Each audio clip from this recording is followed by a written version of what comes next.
My name's Charles White, and I play Max Singularity on EVE Online. I have the great privilege and honor to actually get paid to work on real spaceships. I started at Jet Propulsion Laboratory in about 1987, so almost 30 years working at JPL. And so I'm going to talk to you about there is no lull, because I keep getting comments that are pretty much like this. Wait a minute, I thought NASA got canceled. NASA? Canceled?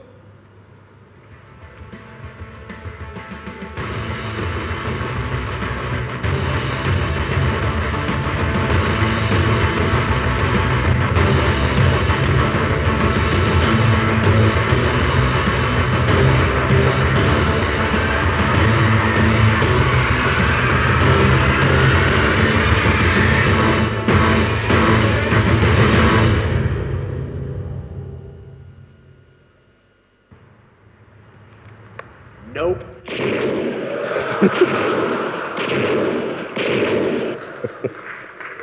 Nope. All the information I'm about to show you came from the internet. So on the NASA YouTube channel was this video that was made by the students at the Johnson Space Center, and they've made some hilarious videos on their own time while working there at. And so that was one of the funnier ones that the students came up with, and I said, I'm featuring that. So there is no lull, and I'm going to give a little brief update from Eve Vegas, where did the Asteroid redirect mission. And the next video I'm going to show you, I'm going to try to talk through parts of it, narrate it while the music's playing. But the video is a segue into the next space adventure that we're about to go to. Now, I work for the Jet Propulsion Laboratory, and we are the Center for Robotic Space. So we do the Mars Curiosity rover and Spirit and Opportunity and Voyager that has done the Grand Magellan and Galileo. We've done all those. So I'm not really in the manned space program, but JPL is doing some work on the Orion capsule and other work. But this is mostly the bigger NASA that's doing this stuff. So let's get into this. So this is the conceptual mission design. Oh, I get to walk around. This is cool. And so Eve TV, you may want to feature the video more than me, but basically this is the new robotic craft that we're building from JPL, and it has these 3 legs with these grippers on the front, and we're going to orbit an asteroid somewhere in the solar system, and we're going to scan the asteroid because we're going to try to find a 20-ton boulder. And so as we get near to this asteroid, oh, this music, I love this. Oh, no, not Pope. So as we get close to this asteroid, we're going to come down, and this is 10 times faster. We're literally going to just float very softly down with no propulsion at all, just the gravity. We're going to land on it, bend the knees, and then we're going to take these gecko hands, and I've actually had to play with these. I've lifted a rock with these gecko hands. And they use like these nano grabbers that, because you can't use a suction cup in space because space is suction. Space literally sucks. So these little nano grabbers will grab onto it. We'll have 2 of them. And then what we'll do is we'll take the knees on it and we'll just push off with the legs. Oh, this music. I might cry. So we'll tuck it in, we'll hold it, like cuddle it up with the legs. And once it's coddled in there all nice and comfy, we're going to do something really amazing. This is almost worth the mission itself. We're going to use a gravity tractor. What we'll do is we'll take the asteroid and we'll take that 20-ton boulder, and by using the mass of that 20-ton boulder, the asteroid will be attracted to its little boulder. And we'll move the spacecraft off to the side and orbit it, and it'll be pulled off course. we could basically save the Earth by moving an asteroid off its original collision course with Earth. But it's just a test. We're going to see if this works. Then we're going to use an ion engine that's 20 times more powerful than the existing ion engines that we're flying. And while we're traveling, our destination is going to be the orbit of the moon. So we're going to take this spacecraft and its rock. We're going to orbit the moon, so it's going to be a moon of the moon. Whew. God, I love this. Wow. And then we're going to take this new rocket, which is called the SLS, and we're going to launch it with 2 astronauts in it. And those astronauts are not going to go just to the space station. Oh, no. They're going to go to the orbit of the moon again. Within my lifetime, I get to see this. We're going to, right?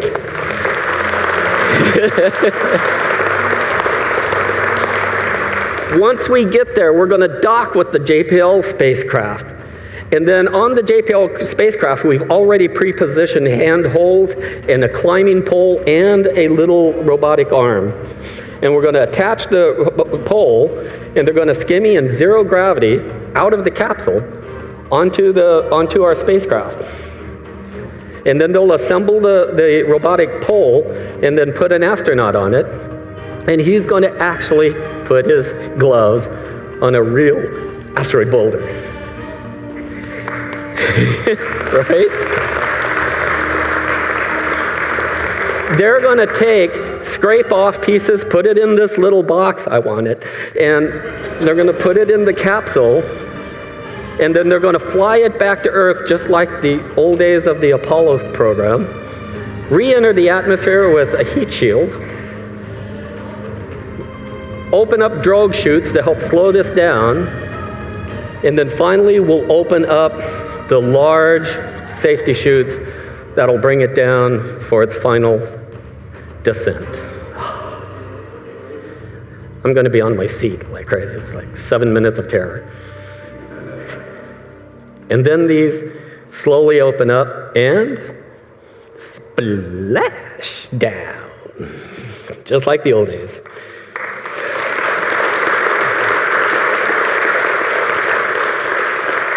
I know, right?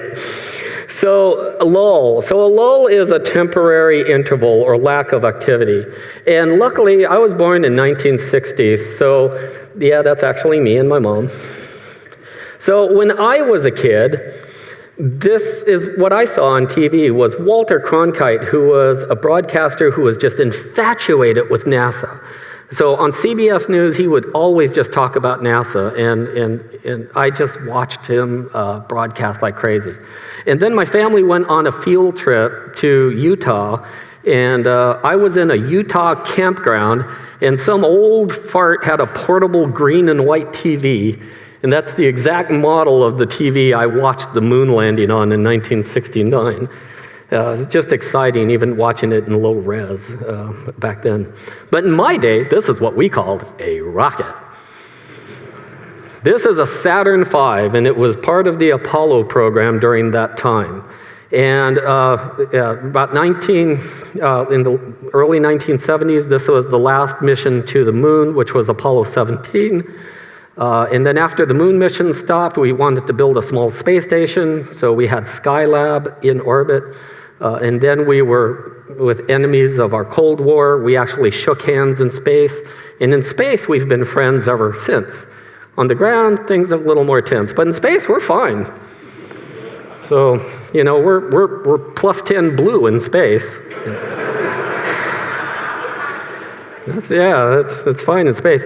But in 1969, we had a dream of building a space truck. And this is what one of the designs looked like during the 1960s at the very end. And it was a really large thing that would be able to launch satellites and fly through the air just like an airliner. And it would be able to launch like an airliner too. So this is kind of what the early concept drawings, so this is kind of like when CCP shows you a ship, but they deliver something else. kind of what it is. So this was a really big age, and when I'm talking big, really big, I mean, there's like a truck down at the bottom there that you can get an idea of the size. So I'm thinking, wow, 40 years at this pace, from 1976 to 2016, where's my moon colony? We should have 56,000 people living on the moon right about now, but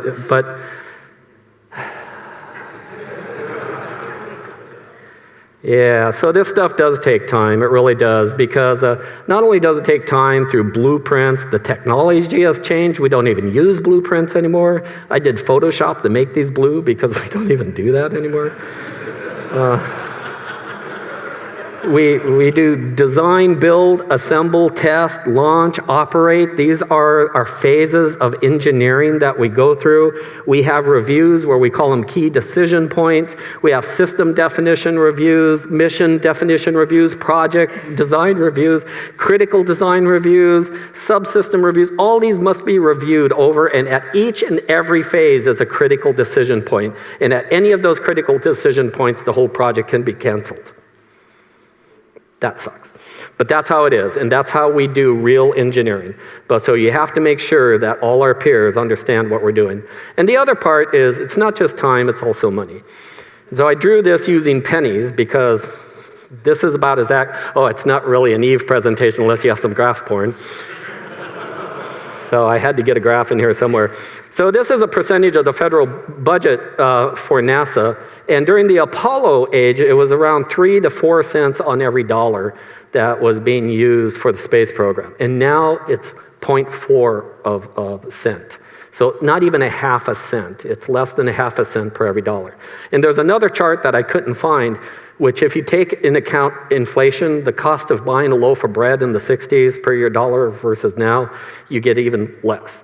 So that's even worse. So we have to build an SLS, which is more powerful than a Saturn V for even less money. So that means we're going to have to come up with new tools. And guess what? That's what this presentation's about. So this is my life in space, basically. I was born in the 1960s. So from 1961 to 1975, when I was 15 years old, there was space happening all the time. Then all of a sudden, there was the 6-year rebuilding. But it wasn't a lull. It felt like a lull, but it really wasn't, because now we were changing and gearing up for the space shuttle, which flew from 1981 to 2011. So for those who don't remember, check out the white tank. Well, 2 of them flew with white tanks, so I had to dig an old image up of that one. The first shuttle flight, April 12, 1982. And so a quick review of the space shuttle program. So Eve TV, you're going to want to focus on the screen, because I learned from last Fanfest, you're capable of absorbing lots of information really fast. So here we go. So first you need an external tank, and then you add on external rocket boosters. Then you need a space shuttle, and then you put it in a super huge building, and that's stacked together. Then you need a really big truck to move all of that out. You'd go for a Sunday drive in Florida, and then you put it up on a launch pad, and then you set it up there, and you put gas in it, and hopefully not at the same price per gallon. And then you have a countdown clock, 3, 2, 1. You get rid of those external tanks, get rid of the external tank, the boosters, and then, oh my God, this is a real picture. This is what it looked like from the International Space Station of a launch near evening. Yeah. Can you tell I like what I do? And then, just like we said, during the 1960s, we can launch a spacecraft. This is the JPL spacecraft to Ulysses, which flew all the way to Jupiter and now is in a polar orbit around the sun. That was done in the 1990s. And then we made 11 flights to the Mir space station. During that time, we did 5 flights to the Hubble to work and maintain it and fix it.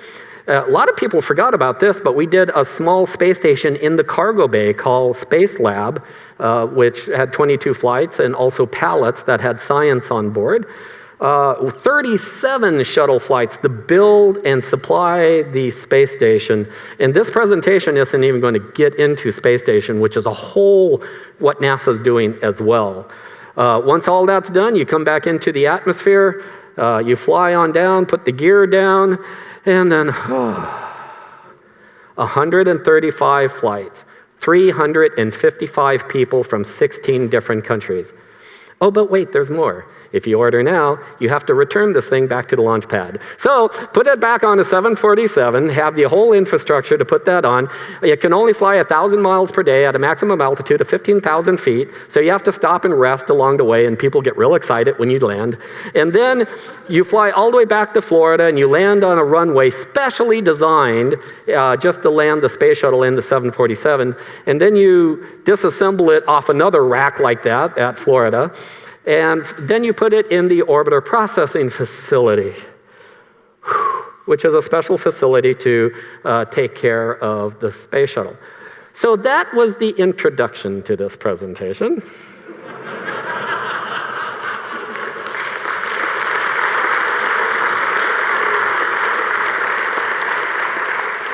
Because if you look at this picture, it's not about the space shuttle. I want you to look at all that scaffolding and all that building infrastructure. You're going to have to take all of that and cut it out, saw it out, de-weld it, and chop it up. And then you're going to have to put it back again for a new spacecraft. Dun, dun, dun. So it's time to rebuild. There is no lull. And what I'm going to tell you about right now is 3 systems. The Space Launch System, wink, the Ground System Facilities, and the Orion capsule. So we have a roadmap, and the roadmap is, this makes sense. The roadmap to Mars finally does make sense, and it's in 3 phases of getting to Mars. And the first part is Earth reliant, and this is where we're going to work with commercial partners. So no, we're not in competition with SpaceX and XCOR and Boeing and all them. We're partnering with them because they're going to work on servicing the space station. Once they start taking care of the space station, we go where no one has gone before. So the next part of this is the proving ground. And the proving ground is going to be that Earth asteroid mission, because you don't just want to get in your car and drive to Mars without testing your car. You're going to want to test the car in orbit around the moon where it's nice and close to home, where if you get in trouble, there's a chance that we can test out. We need lessons learned, and that's what I do at JPL. I'm the knowledge specialist, and I work for the chief knowledge officer and the chief engineer, and I do spacecraft investigations that tie into our lessons learned. So if we want to make boo-boos, we want to do it close to home. And our boo-boos are not bad. Our boo-boos are learning experience. We go ahead and then make it better on the next mission. And then finally, we'll be Mars ready. And if you look at that little chart, you'll see multiple rocket launches, and you'll see landers down at the bottom. And so that's what I'm going to tell you about.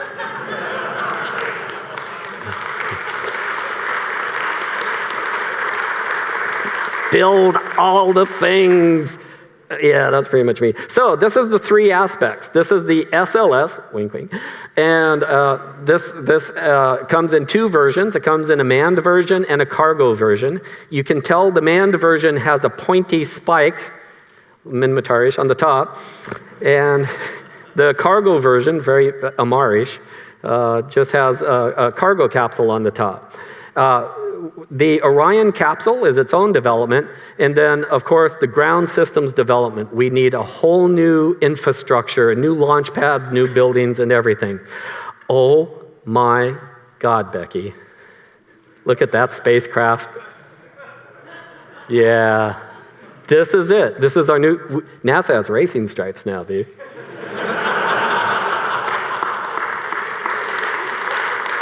Yeah. That's what I'm talking about. So this is the 2 parts of an SLS. It has, well, 3 parts actually. It is the main core. The upper part in white is the Orion capsule and the service module. And then it has the 2 white boosters on the side. So, but those boosters are different from the space shuttle by one element.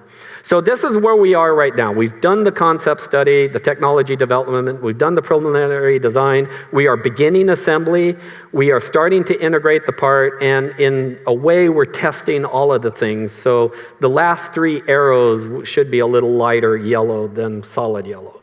Then we're gonna launch operations and then sustain it. So that's where we are kind of right now. So the first part is modeling the behaviors. And we've already started our testing and modeling of it a couple years ago. And we've done wind tunnel tests. We've done actual static tests. We've taken like a 1/5 scale baby of this and put it on a launcher. And this test was to understand the acoustic environment, because sound can destroy your stuff. Okay, so the sound waves reflecting off of the structure can actually destroy the rocket. So this was a test to figure out the acoustic environment of that. And this stuff is big. So this is the core of the rocket there on the left. And there you can see the first part of the rocket being built. So to make a tank, we should have called this presentation, How to Make a Tank. But then at this presentation, people would have said, shield or armor?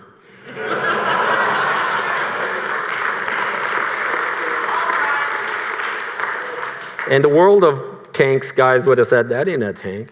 So this is what me as a knowledge manager has to deal with, is the whole vocabulary and taxonomy. But let's talk about fuel tanks. So this is a liquid oxygen tank and a liquid hydrogen tank. And we need all new tools to build this stuff. I mean, oh my God. So luckily we made this nice white and blue and yellow design, because when you're at the NASA facilities, they actually look as brand new and cool. And I like this because it's kind of like the old days of Command and Conquer, where you just plop down a new facility. You know, people here know what that is. So we started building these new gigantic welding machines, because the first part you want to do to make that first tank is just take a piece of aluminum and you make these panels first, and then you bend it like that, and then you weld them together in individual panels. But you need you need a way to stack these. This is huge. Those are not ants at the bottom there on the opening ceremony. That is actual people down there, about as many people there as there are in this room right now. And you can see the size of this new tooling that we've been building at NASA. So is this covered by CNN or ABC? How many have seen this for the very first time? Just give me an idea. Exactly, right? The news media is so worried about the size of people's hands and stuff like that. And, Jesus. Did I say Jesus? Jamel. So here is this gives you an idea where this is. So you need, here's how to build an SLS. One, you need an adapter on top, then you need an oxygen tank, then you need another adapter because it's hard to take two roundy things and put them together. So, and then you need a liquid, what is it called? Hydrogen tank on the bottom. And then at the very bottom, you have a propulsion model with RS-25 engines. So in order to make one of these, you take rounded pieces of aluminum, weld them together, you have a cylinder. Then you put a dome on top, and so you need a dome welding tool. So you take the dome welding, and then you put the dome on the top with a hole in it so fuel can flow down, and then you need a ring. So what you do is, here's the recipe to make a tank. You take a dome, put a ring, put a cylinder, put a ring, put a dome.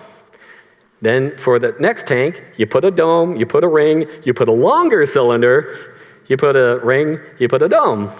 Easy. So let's take a look at the rocket core. This is that first top tank. These are big. There's the welder on the top. This is how you form it, bring it out, How'd you like this job?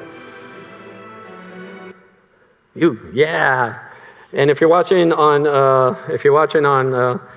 Eve TV, it didn't stall. I just edited a video with no fading, so sorry about that. So here's more of the structure that we're building. Folks, this is the actual rocket stuff. This is being built right now, so that's what it's looking like right now. But not only do you need to build rocket stuff, you need to build facilities to test this. And so I've been watching the hydrogen tank structural test because you're going to have to test that tank for structure to see if it's going to survive launch. And I've just found this picture. It was just released. On April 12th, we put the last beam with an American flag on the top and welded it in place.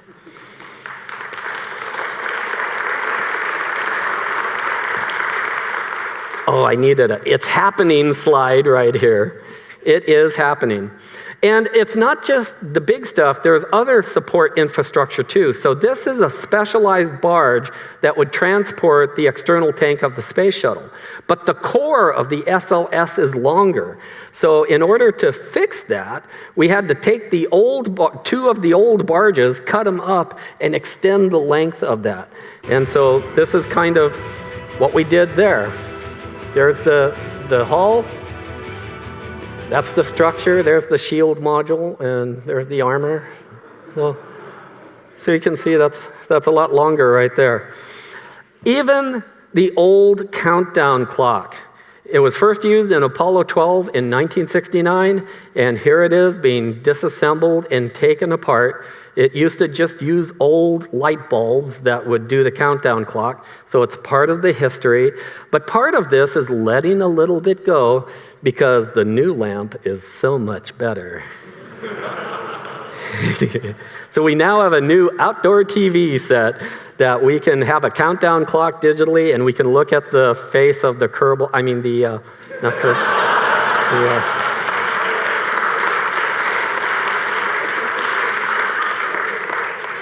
I'm so fired. Of the new countdown clock, we can watch the astronauts, and we can watch all the launch presentations at the same time. Engines and boosters, oh my, here we go. All right, so the blast part of the rocket is the propulsion end, and these are RS-25 engines, and they are from the former shuttle program, and my numbers might be a bit off, but I think we had 36 of these engines in storage for the space shuttle. So when we were going to redesign the SLS, we were like, well, what are we going to do? Just throw these engines away? Nope. Let's use them. So we have 36 of these engines that we're going to use, and we actually have a couple more, I think, that haven't been certified yet for flight testing. But these always have to be tested over and over. So we put them on a big truck, we take them out to a big stand, and we put them in there, and we fire them off. So let's see what that looks like. You can turn this up. You can turn this up loud.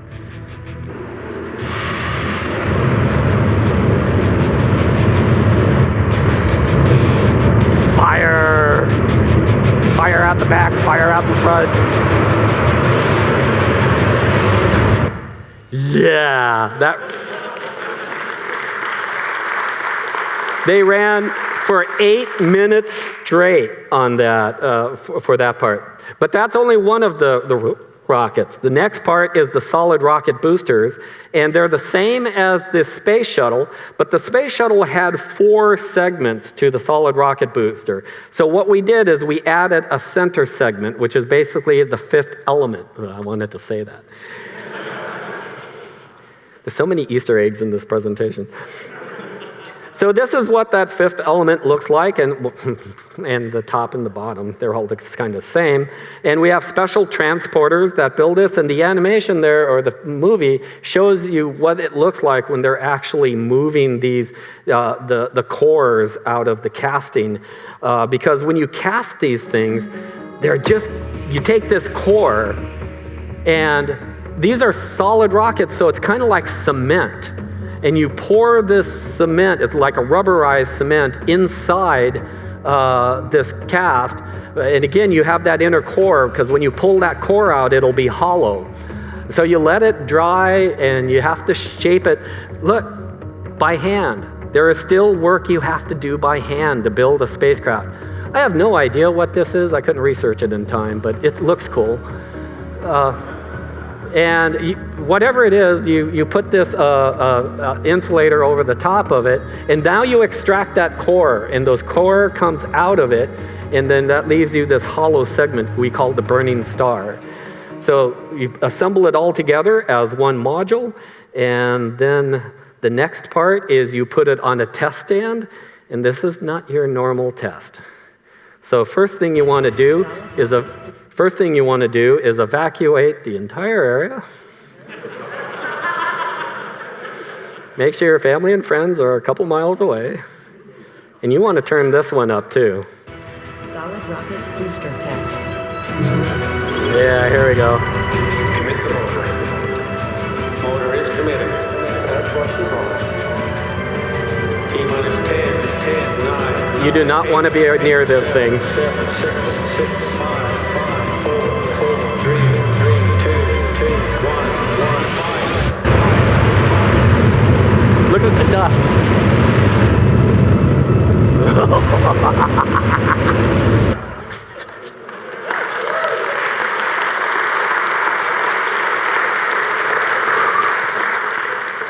Excuse me a second. That's only one of them. We light off 2 of those at the same time. Oh yeah. But in order to do all this, something has to change. So back in my day, you kids have it so easy. This is what Pad 39B looks like. We had a large tower for the Saturn V. Then we had to modify it for the space shuttle operations. And fairly recently, we had to tear all of that stuff down. So this takes a lot of effort going on.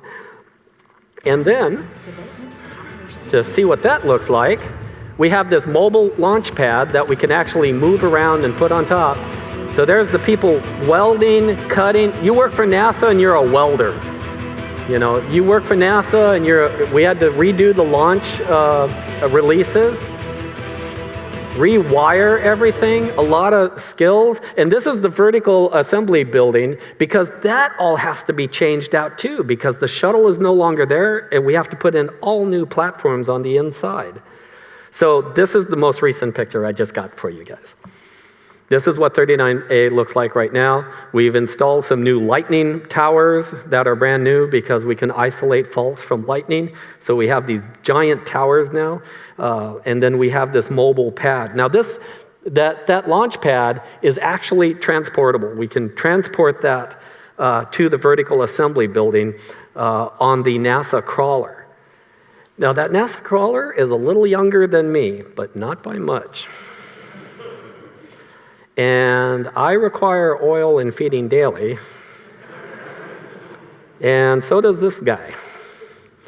So these have been in service for a while, and what you're looking at is 2 things. The launch pad is the light gray, the Caldari gray, and then the darker gray underneath is the crawler. And so teams have been hard at work. So how many here like lifting the hood on their cars and getting their hands done with oil? All right, there's a lot of mechanics. Yeah, watch this one. There's grease, baby. For CT2, we're doing modifications not only to make it last another 20 years, but also to upgrade the load capacity.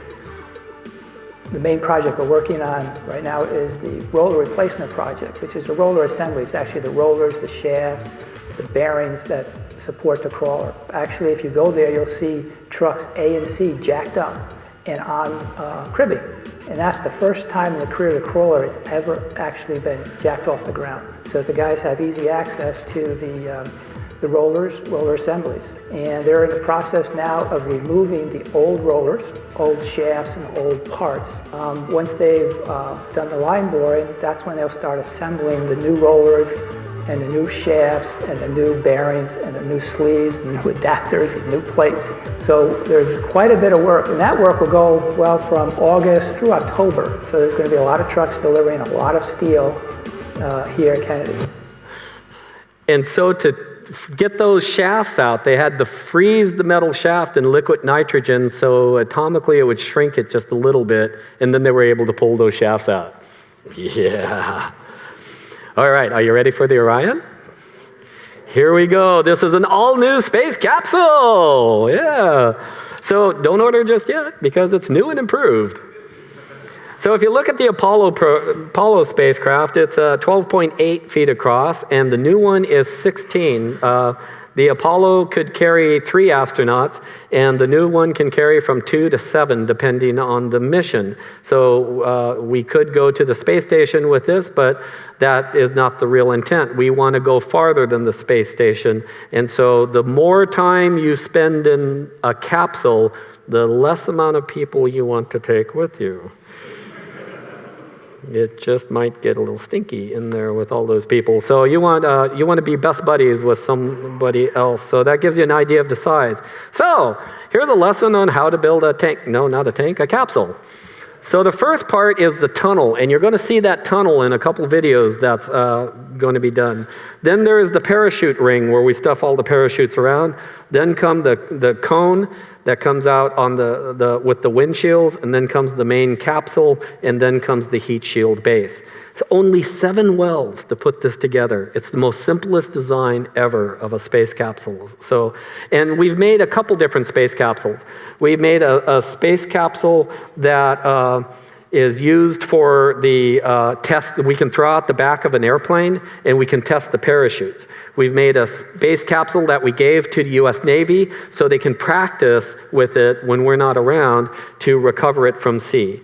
And we've made a couple different practice capsules around the United States that the astronauts can train in pools and so forth. So we've made several different capsules, but the flight capsule is a pressurized cell, and that's done with the 7, and that's what it looks like.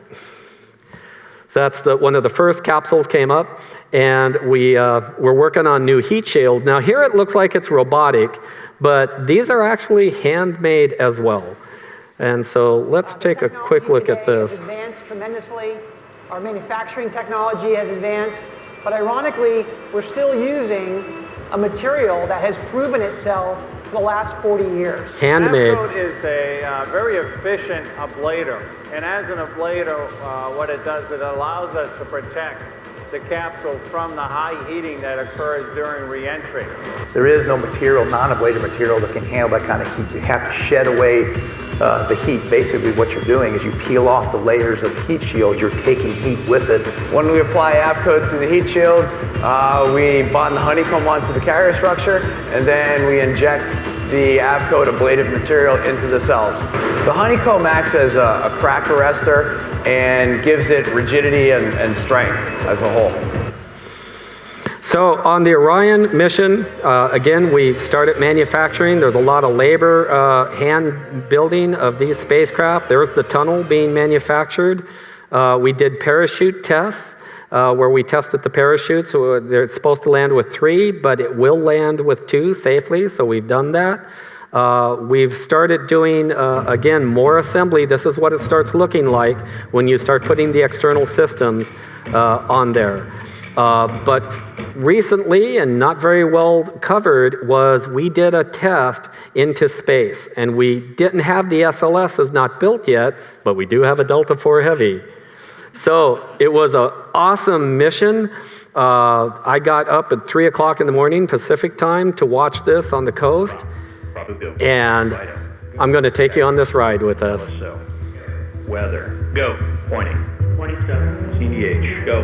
GNC, Go. ECOM, Go. INCO, Go. NGC, go. It was a beautiful dawn morning. Rock report, range status. Range green.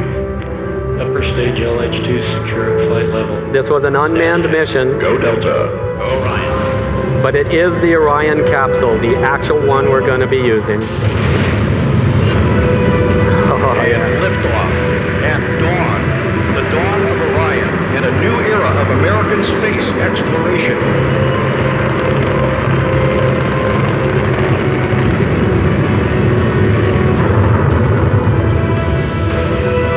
go to solids. Bye-bye. There goes the protective shields. Those had to be tested individually. That's the escape capsule. That was tested. There's videos out there of those tests.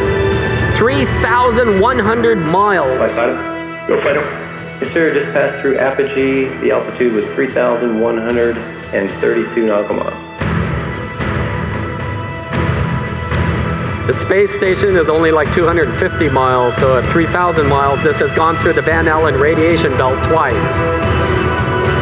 Come back in. Fallen like a rock. Get rid of the external shield. Deploy the parachutes. 3 good shoots. Splash down. Here comes the Navy. They had to train for months and months on this and then pull it into the well of the ship. And then we have to pack it up because it landed in the Pacific Ocean, and then we drove it clear across the country in its own special container and brought it back to Florida. Woohoo!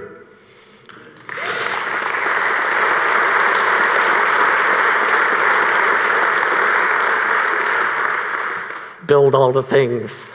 The industrialists, bring us your ships. So this is what it's going to look like. Prepare to undock.